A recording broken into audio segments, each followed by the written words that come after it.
नमस्कार दोस्तों, बहुत बहुत स्वागत है आपका फिर से एक नए वीडियो में। तो आई होप कि आप लोग सब लोग बढ़िया होंगे। तो आज की वीडियो में हम बात करने वाले हैं कि जो राजनीतिक कारण थे, जो राजनीतिक आंदोलन था, राष्ट्रीय आंदोलन था, उसके जो कारण थे वो मैंने मेन टॉपिक तो डिस्कस कर लिया था पिछले वीडियो में। सॉरी दोस्तों, पिछले वीडियो के बाद आज वाला वीडियो बहुत काफ़ी दिनों के बाद अपलोड हो रहा है, तो आप लोगों से मैं क्षमा चाहता हूँ क्योंकि थोड़ा सी ही प्रॉब्लम हो गई थी।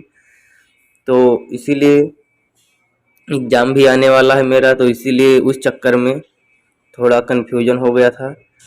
तो जैसा कि आज हम बात करेंगे कि अन्य महत्वपूर्ण कारण क्या हैं, राज जो राष्ट्रीय आंदोलन थे उनके उदय के क्या कारण थे। तो चलिए इस वीडियो के माध्यम से हम पूरी जानकारी देंगे जो अन्य कारण थे, और आप लोग बहुत अच्छे से इसे तैयार कर लीजिएगा। बहुत ही इम्पोर्टेंट टॉपिक है ये भी, क्योंकि अगर आप लोगों को कारण पूछा जाता है, अगर वो सब कारण आपको याद है तो वो केवल एक पॉइंट पॉइंट में लिख सकते हैं, हेडिंग हेडिंग में।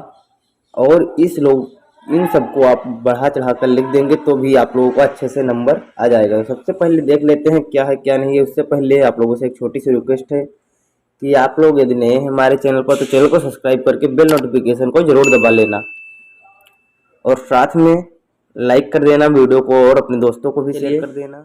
शुरू करते हैं। क्या है, अंग्रेजों के भारत में आने से पहले यहाँ राजनीतिक एकीकरण का अभाव था। मुगल सम्राट औरंगजेब के बाद भारतीय सीमा छिन्न भिन्न हो गई थी। कहने का तात्पर्य ये था कि जब अंग्रेज भारत में थे उससे आने से पहले क्या था, यहाँ पर राजनीतिक का जो आपसी मेल मिलाप था, आपसी मेल जोल था, वो बहुत ही कम था। मतलब उसका अभाव था कि आपस में सब लोग मिलजुल कर रहें। और जो मुगल सम्राट औरंगजेब थे, उनका क्या हुआ, उनके मरने के बाद जो भारतीय सीमा थी वो एकदम बिखर सी गई, कुछ पता ही नहीं चला। पर आगे क्या हुआ देखते हैं, बने रहिए वीडियो में। पर अंग्रेजी साम्राज्य की स्थापना से भारत में राजनीतिक एकीकरण हुआ। मतलब अंग्रेजी साम्राज्य जब आई तब उसकी स्थापना से भारत में राजनीतिक का एकीकरण हुआ। मतलब उसमें अंग्रेजी साम्राज्य का भी थोड़ा बहुत अहम भूमिका माना जाएगा।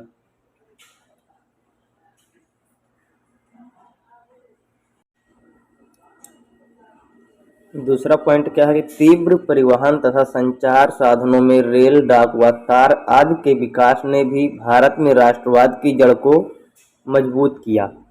तीव्र परिवहन, यातायात के साधन आ गए, संचार साधन आ गए, रेल, डाक व तार आदि के जब विकास हुआ तो भारत में राष्ट्रवाद की जड़ को मजबूत किया गया और उसे ज़्यादा प्रोत्साहन मिला। फिर रेलवे ने इसमें मुख्य भूमिका का निर्वाह किया। जो रेलवे थी वो इसमें बहुत अहम भूमिका निभाई। एडविन आर्नोल्ड ने लिखा है कि क्या लिखा है कि रेलवे भारत के लिए वह कार्य कर देगी जो बड़े बड़े वंशों ने पहले कभी नहीं किया, जो अकबर अपनी दयाशीलता व टीपू सुल्तान अपनी उग्रता द्वारा नहीं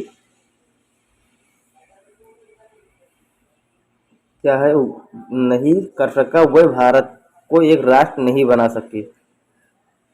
इनका कहना है कि रेलवे ऐसा काम कर देगी जो बड़े बड़े वंश जैसे कि अकबर महान और टीपू सुल्तान ने नहीं कर सका, वह रेलवे भारत को एक राष्ट्र बना देगी। तो इस प्रकार से एडविन आर्नोल्ड का कहना था। फिर अगला पॉइंट क्या है कि बौद्धिक पुनर्जागरण ने राष्ट्रवाद के उदय में एक अहम भूमिका निभाई। जो बौद्धिक पुनर्जागरण था वह राष्ट्रवाद के उदय में एक बहुत अहम भूमिका थी। उसका भी राजा राम मोहन राय, दयानंद सरस्वती, स्वामी विवेकानंद आदि ने भारतीयों के अंतर्मन को झकझोरा। उन्होंने बहुत मतलब अपना प्रभाव डाला इन सब पर, जो अपने अपनी संस्थाएं चलाएं या जो प्रभाव दिए, उन्होंने विचार स्पष्ट किए थे, प्रकट किए थे। उनसे इन सबके हृदय पर बहुत बड़ा बदलाव आया। और फिर क्या हुआ, इस संदर्भ में दयानंद सरस्वती ने कहा कि स्वदेशी राज्य सर्वोपरि एवं सर्वोत्तम होता है। स्वामी रामतीर्थ ने कहा कि मैं सशरीर भारत हूँ और सारा भारत मेरा शरीर है। तो इस प्रकार से जब इन लोगों ने अपने देश के प्रति जागरूकता दिखाई तब सभी भारतीयों के अंदर हृदय में भारत के प्रति प्रेम जागा और उनमें राष्ट्रीय उदय का आंदोलन करने की क्षमता आई।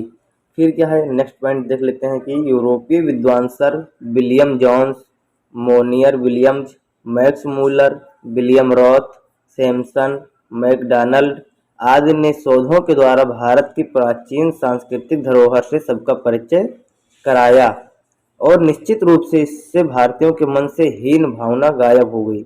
मतलब जो ऐतिहासिक धरोहर थी, यानी कि सांस्कृतिक धरोहर थी प्राचीन काल की, एंशियंट थी, तो उस सब ने इनको क्या कराया, पूरे भारतवासियों को परिचय कराया उससे। और इनसे क्या हुआ कि भारत के मन में जो दुर्बलता थी, जो मतलब कुबुद्धि, यानी कि आप लोग जो बोल सकते हैं वो सब था, वो सब इनके मन से दूर हो गया। और फिर उनमें क्या हुआ, आत्मसम्मान एवं आत्मविश्वास जागा, जिससे उनके अंदर देशभक्त एवं राष्ट्रवाद की भावना प्रोत्साहित हुई। तो इस प्रकार से भी उनके अंदर प्रोत्साहन हुआ था और उनके अंदर राष्ट्रवाद का बीज पनपा था। फिर देख लेते हैं नेक्स्ट पॉइंट कि अंग्रेजों द्वारा भारतीयों के प्रति हर जगह सेना, उद्योग, सरकारी नौकरियां एवं आर्थिक क्षेत्र में अपनाई जाने वाली भेदभावपूर्ण नीति ने भी राष्ट्रवादिता को जन्म दिया। क्या है, जैसे अंग्रेज भारतीयों के प्रति हर जगह सेना, उद्योग और सरकारी नौकरी एवं आर्थिक क्षेत्र में अपनाई जाने वो हर एक चीज़ में क्या करते थे, भेदभाव किया करते थे। और इस भेदभाव का जो कर रहे थे वो भारतीयों के मन में बहुत बड़ा बदलाव आया और उन्होंने राष्ट्रवाद सीधा खड़ा कर दिया। तो इस प्रकार से ये भी एक पॉइंट था। और नेक्स्ट पॉइंट देख लेते हैं, और लास्ट पॉइंट, 2 पॉइंट और बचे हैं, तो देख लेते हैं कि क्या है इसमें कि अंग्रेजों द्वारा भारतीयों के प्रति हर जगह सेना, सॉरी दोस्तों ये तो हो गया, एक ही बचा है कि लॉर्ड लिटन के प्रतिक्रियावादी कार्य जैसे Delhi Durbar, vernacular press act, arms act, Indian civil service, भारतीय प्रशासनिक सेवा की आयु को 21 से घटाकर 19 करना, द्वितीय आंग्ल अफगान युद्ध ने राष्ट्रवाद के उदय के मार्ग को प्रशस्त किया। जैसे कि क्या हुआ था कि जब इंडियन सिविल सर्विस आईएसएस की जो थी उसकी आयु 21 वर्ष थी, तो उसको उठाकर 19 कर दिया गया। फिर द्वितीय आंग्ल जो था अफगान युद्ध में, उससे भी राष्ट्रवाद के उदय का बहुत अहम भूमिका थी। तो ये सब कारण थे जो राष्ट्रवाद के उदय के कारण थे। तो आई होप वीडियो आप लोगों को बहुत अच्छा लगा होगा। तो वीडियो अगर पसंद है तो वीडियो को लाइक कर देना और कमेंट करके ज़रूर बताना कि कैसा लगा कैसा नहीं लगा। यदि आप लोगों को किसी और चीज़ की ज़रूरत है, किसी और टॉपिक की, तो वो भी मैं प्रोवाइड कर दूंगा। चलिए मिलते हैं नेक्स्ट वीडियो में, तब तक के लिए जय हिंद, जय भारत, वंदे मातरम।